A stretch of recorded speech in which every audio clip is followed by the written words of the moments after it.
Este segmento ha sido patrocinado por El Paso Health.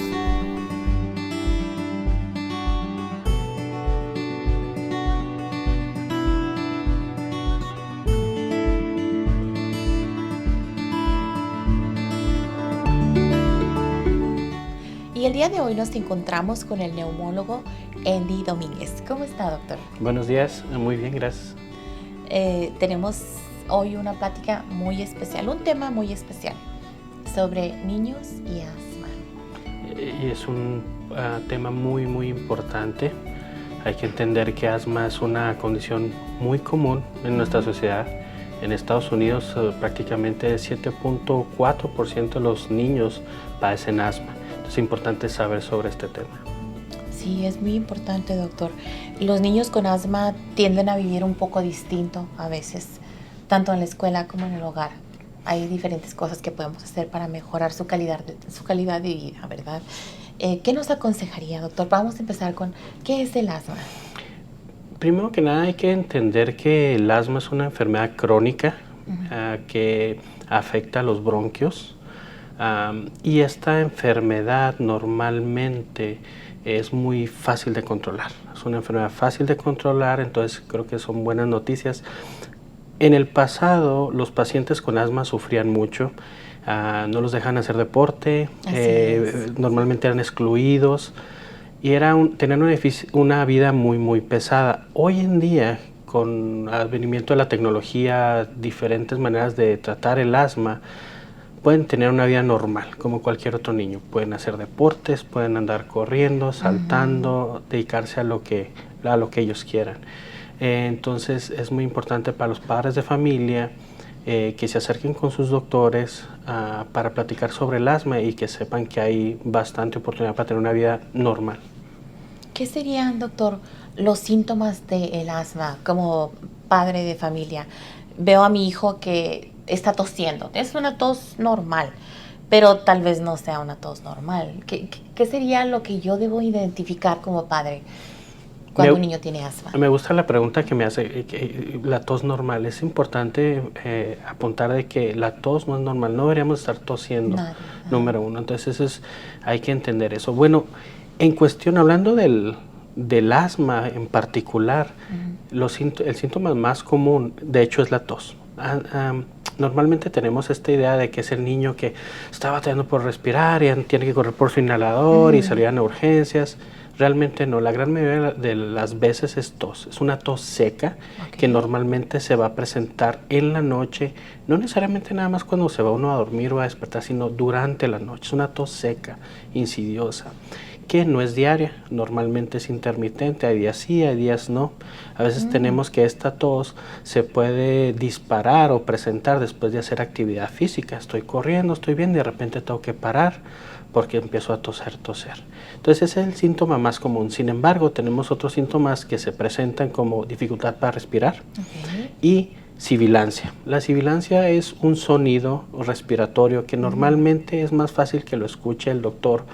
Normalmente se necesita un estetoscopio para poder escucharlo, pero a veces es tan fuerte que el papá puede escuchar que cuando está respirando pesado, muy rápido, va a escuchar ese silbido que sale del pecho. Y esos son los tres más comunes, ¿verdad? Pero puede haber otros, algo que se le llama hambre de aire, que normalmente ya es cuando los niños están más enfermos. Puede haber opresión del pecho, sentir que no pueden completar una respiración completa, batallan para exhalar. Son otros de los datos que uno puede presentar con asma, pero los más comunes, dificultad para respirar, tos y sibilancia. Sí, hay niños que de hecho quieren cantar y de repente no pueden terminar o quieren hablar y se les sale esa tos, ¿verdad? Sí, está uno hablando y empieza la tos y es una tos seca. Y entonces es importante que cuando tengamos cualquier tipo de tos, cuando presentemos cualquier tipo de tos, ir con su pediatra, ir con su médico para que hagan las preguntas necesarias y traten de encontrar cuál es la razón de esta tos. En este caso pudiera ser asma. Ok. Y una vez que es identificado el problema o ya tiene un diagnóstico de asma, doctor, como padres, ¿qué podemos hacer para mejorar la vida de este pacientito? Primero que nada hay que partir por el punto, y me gustaría comentar sobre el diagnóstico del asma. Ajá. Hay una misconcepción que el asma no se puede diagnosticar hasta que tenga unos 5 años de edad y porque es necesario hacer una prueba de función respiratoria. No es necesario. El diagnóstico es clínico, dependiendo si tos en la noche, tos con actividad física, dificultad para respirar, antecedentes que empiece a responder con medicamentos que existen como albuterol u otros medicamentos como esteroides. Y los niños se pueden diagnosticar desde muy pequeños, ¿verdad? Teniendo ya el diagnóstico, dependiendo la clasificación del asma, hay asma que es intermitente, hay asma que es persistente. Hablando de nada más del asma intermitente, realmente lo que uno necesita es tener su medicamento, le llamamos de rescate, su pompa o su nebulizador, tenerlo siempre a la mano en caso que pase algo. Pues son pacientes que normalmente están estables y tienen un problema de vez en cuando. Los pacientes que tienen asma persistente lo dividimos en leve, moderado, severa y dependiendo la categoría hay cierto tratamiento específico que su pediatra, su doctor o su neumólogo les va a dar.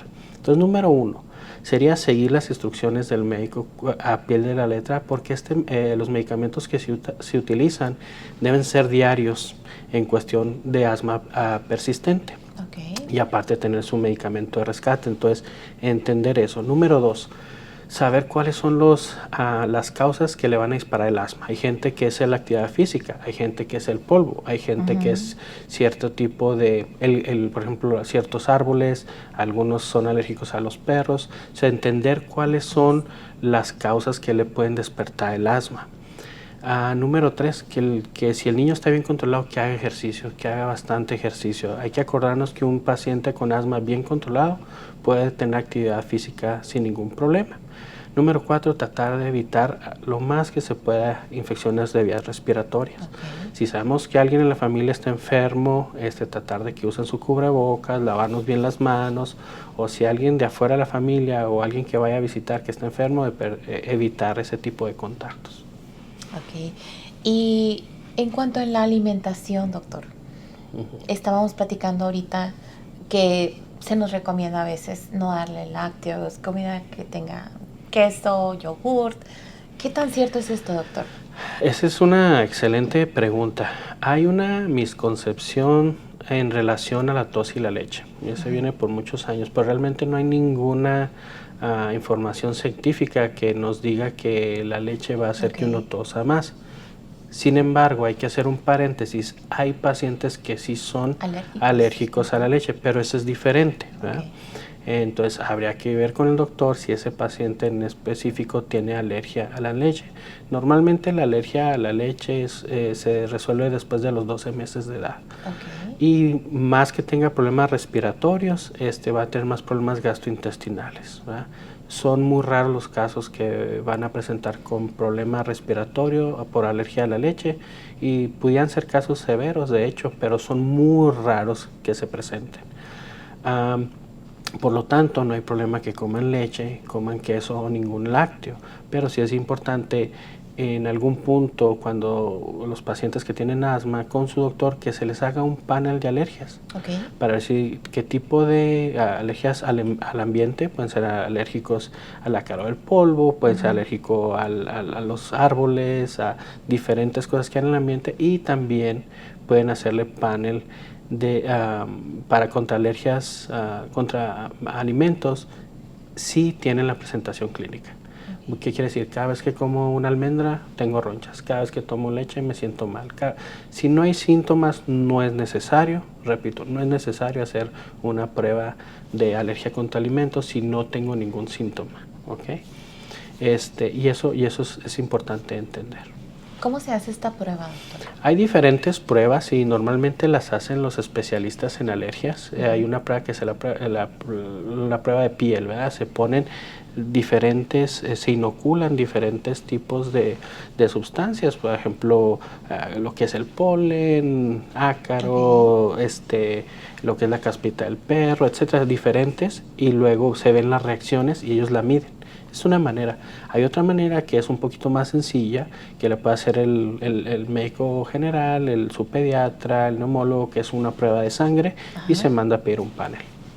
Qué interesante. Entonces hay diferentes métodos para hacer estas pruebas. Correcto.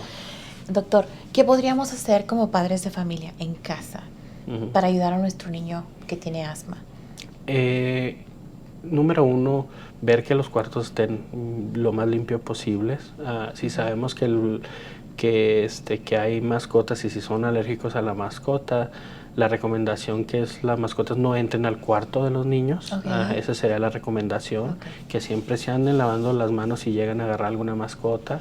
Para la gente que es alérgica al ácaro de polvo, estamos platicando recientemente, la recomendación es cambiar, por ejemplo, que no haya, número uno, que no haya, si se puede, alfombras. A veces es difícil económicamente deshacerse las alfombras, que no haya animales de peluches o osos de peluches, cualquier cosa de peluche, porque van a tener mucho ácaro de polvo. Si el paciente es alérgico al ácaro de polvo, una de las recomendaciones, aparte de eliminar todo lo que acabo de comentar, se recomienda agarrar todo lo que son las sábanas, cobijas, lavarse una vez por semana, pero en agua muy caliente, agua caliente en la lavadora, pasa a la secadora y de ahí directo tiene que ir a la cama. No hay que tirarlo a la ropa sucia y lo sacar uno del closet, porque ese que está en el closet ya tiene ácaro. Entonces es directo, ¿verdad? Esas son las opciones que se pueden hacer, ¿verdad? Volvemos, la higiene de manos es bien importante porque así uno es más fácil que evite infecciones respiratorias y básicamente son cosas que se pueden hacer en la casa, que si se está limpiando, por ejemplo, con productos de cloro, tratar de evitar que el paciente con asma esté cerca de eso, porque cualquier tipo de humos o olores les puede causar que se le dispare el asma. Pero algo muy importante, y probablemente más importante que hay que hacer, es evitar que alguien fume afuera o dentro de la casa, ya sea cigarro convencional o que sea el cigarro electrónico, porque aumenta el riesgo de que dispare el asma en los pacientes. Entonces es muy, muy importante. A veces creemos que es nada más la exposición al humo, pero también sabemos que se le llama de tercera mano, es todo lo que quedó en la ropa del fumador y que lo va a empezar a inhalar el paciente con asma. Entonces evitar el fumar en las casas es extremadamente importante. Igual en el carro, o sea, es muy importante. Y doctor, ya por último me gustaría preguntar, si yo veo un paciente, un niño que tiene un ataque de asma, un niño, un adulto, un adolescente, puede ser cualquier persona, ¿qué me aconsejaría hacer? Que esa es una condición de vida o muerte, puede ser una condición de vida o muerte. Pudiera ser una condición de vida o muerte, sin embargo es importante seguir ciertos pasos para poder disminuir ese riesgo, ¿verdad? Número uno, cuando vamos con nuestro doctor, siempre hay que pedir algo que se llama nuestro plan de acción contra el asma. Nuestro plan de acción va a decirnos cuáles son los medicamentos que hay que tomarse todos los días, cuáles son los medicamentos que se toman en emergencia y cómo se toman. Esto es importante porque hay que entender que la piedra angular del tratamiento del asma es la educación. Si uno sabe por qué y cuándo se debe tomar los medicamentos, normalmente uno está bien controlado. Entonces, teniendo este plan de acción, uno sabe cómo responder. Número uno. Número dos, traer siempre nuestro rescatador como padre, nuestro medicamento de emergencia o de rescate a la mano. Si el niño practica soccer o fútbol americano, básquetbol, cualquier tipo de deporte, que tengan a la mano su inhalador. Y digamos que si se pone muy mal, luego ante la duda, hablar inmediatamente al 911. Yo como espectador, digamos que yo no soy la persona, yo no sé y sé que de alguna manera sé que esto es asma. Hay que hablar al 911. Lo primero, tratar de conseguir asistencia, tratar de que el paciente esté en un área segura, donde pueda tener más acceso a que respire un poquito mejor y no es necesario hacer ningún otro tipo de cosas, sino que hablar al 911. Perfecto. Bueno, pues muchas gracias, doctor. Esperamos verlo pronto y nos vemos en el próximo segmento.